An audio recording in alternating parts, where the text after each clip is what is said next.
అనేది మారిపోతుందో అలాంటి చేంజెస్ని chemical changes అంటారు. ఈ chemical change takes place due to chemical reaction. ఒక కెమికల్ చేంజ్ అనేది కెమికల్ రియాక్షన్ వల్ల జరుగుతుంది. సో ఇప్పుడు మనం ల్యాబ్ సెటప్లో కొన్ని కెమికల్ రియాక్షన్స్ యొక్క ఎగ్జాంపుల్స్ మనం చూద్దాం.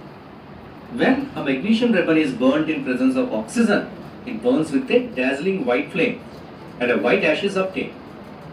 This ash is magnesium oxide. So ఒక మెగ్నీషియం రిబ్బన్ని కనుక మనం ఆక్సిజన్ ప్రెజెన్స్లో బర్న్ చేస్తే అది డాజ్లింగ్ వైట్ ఫ్లేమ్తో బర్న్ అవుతుంది. అది బర్న్ అయిన తర్వాత ద రెమినెంట్ మిగిలింది ఒక వైట్ యాష్ అనేది ఫామ్ అవుతుంది. This ash is nothing but magnesium oxide. అంటే మెగ్నీషియం ఆక్సిజన్తో రియాక్ట్ అయ్యి ఫైనల్గా ఏం ప్రోడక్ట్ ఫామ్ చేస్తుంది? Magnesium oxide. Next, when some potassium iodide solution is added to lead nitrate and yellow precipitate is formed. Potassium iodide సొల్యూషన్ని మనం lead నైట్రేట్కి add చేస్తే ఒక yellow precipitate ఫామ్ అవుతుంది. This yellow precipitate is nothing but lead iodide. ఇలా form అయిన yellow precipitate అనేది lead iodide. This is a chemical reaction.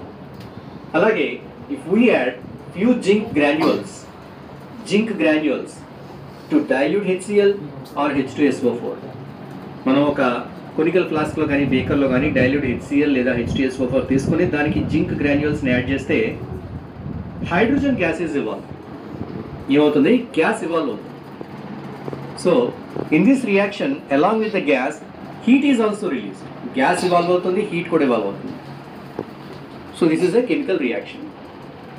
So in above reactions we observe, పైన ఈ రియాక్షన్స్ అన్నింటిలో మనం ఏం అబ్జర్వ్ చేసాం? కొన్నిటిలో చేంజ్ ఇన్ స్టేట్